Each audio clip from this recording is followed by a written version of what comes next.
প্রকৃতির ভয়ঙ্কর আচরণে ঘটে যাচ্ছে অপ্রত্যাশিত সব ঘটনা।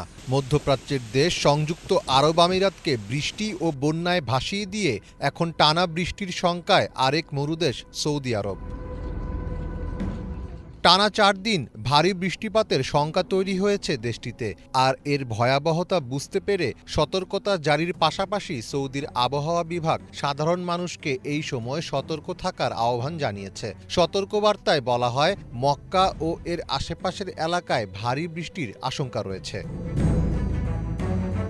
মধ্যপ্রাচ্য ভিত্তিক সংবাদ মাধ্যম গালফ নিউজ জানিয়েছে, এ ৪ দিন সৌদির বিভিন্ন অঞ্চলে মাঝারি থেকে ভারী বৃষ্টিপাতের সম্ভাবনা রয়েছে। পাশাপাশি শিলাবৃষ্টিও হতে পারে। পবিত্র নগরী মক্কা এবং এটির আশেপাশের অঞ্চল তায়েফ, মাইসান, আদহাম, রানিয়া এবং আল মুহাতে আবহাওয়া সবচেয়ে বৈরী থাকতে পারে। অন্যদিকে রিয়াদ ও ওয়াদি আল দাওয়াসিরে মাঝারি বৃষ্টিপাত হতে পারে। দেশটির আবহাওয়া অধিদপ্তর সম্ভাব্য ধূলিঝড়ের সতর্কতা দিয়ে বলেছে, উচ্চগতিসম্পন্ন বাতাসের কারণে কোথাও কোথাও ধূলিঝড় হতে পারে। এতে করে পরিস্থিতি আরও খারাপ হয়ে উঠতে পারে। আবহাওয়া দপ্তর তাদের নির্দেশনায় বৃষ্টির সময় উপত্যকা এবং জলাবদ্ধ এলাকা থেকে দূরে থাকার আহ্বান জানিয়েছেন।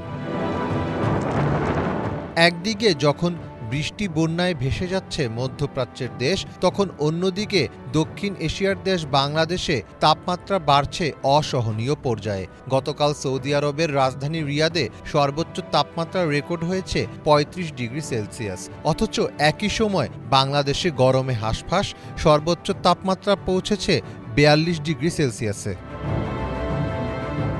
আবহাওয়া ভিত্তিক অ্যাপ অ্যাকুওয়েদারের তথ্য অনুযায়ী সংযুক্ত আরব আমিরাতের আবুধাবিতে তাপমাত্রা রেকর্ড হয়েছে ২৮ ডিগ্রি সেলসিয়াস। জর্ডানের রাজধানী আম্মানের তাপমাত্রা ২৭ ডিগ্রি ও বাহরাইনের রাজধানী মানামার তাপমাত্রা ৩০ ডিগ্রি। এমনকি গরমের দেশ হিসাবে পরিচিত সিরিয়া, ওমান, কুয়েত কিংবা কাতার কোনো দেশেই ৩০ ডিগ্রি সেলসিয়াসের উপরে তাপমাত্রা উঠছে না। গত ১৬ ও ১৭ এপ্রিল রেকর্ড ভাঙা ভারী বৃষ্টিপাতে তলিয়ে যায় সংযুক্ত আরব আমিরাত। মরুভূমির দেশটিতে এক বছরে গড় বৃষ্টিপাত হয় ৯৪ মিলিমিটার। সেখানে দুদিনে বৃষ্টিপাত হয়েছে ২৫৯.৫ মিলিমিটার, যা গত ৭৫ বছরের মধ্যে সর্বোচ্চ। ২০২৩ সাল ছিল পৃথিবীর ইতিহাসের উষ্ণতম বছর। তবে গবেষকরা বলছেন, তাপমাত্রায় ২০২৩কেও ছাড়িয়ে যেতে পারে ২০২৪। গত বছরের চরম আবহাওয়ায় সৃষ্ট দাবানল, খরা, বন্যা ও ঘূর্ণিঝড়ের মতো ঘটনাগুলো এবার আরও বাড়তে পারে। তাই সংশ্লিষ্ট বিজ্ঞানী ও গবেষকদের পরামর্শ, পরিবেশ বিপর্যয় রোধে কাজ করতে হবে সম্ভাব্য সব পর্যায় থেকেই। আর সাধারণ মানুষকে শিখতে হবে কিভাবে এই পরিবর্তিত পরিস্থিতিতে মানিয়ে চলতে হয়। মীর ফজলে রাব্বি, বাংলা ভিশন।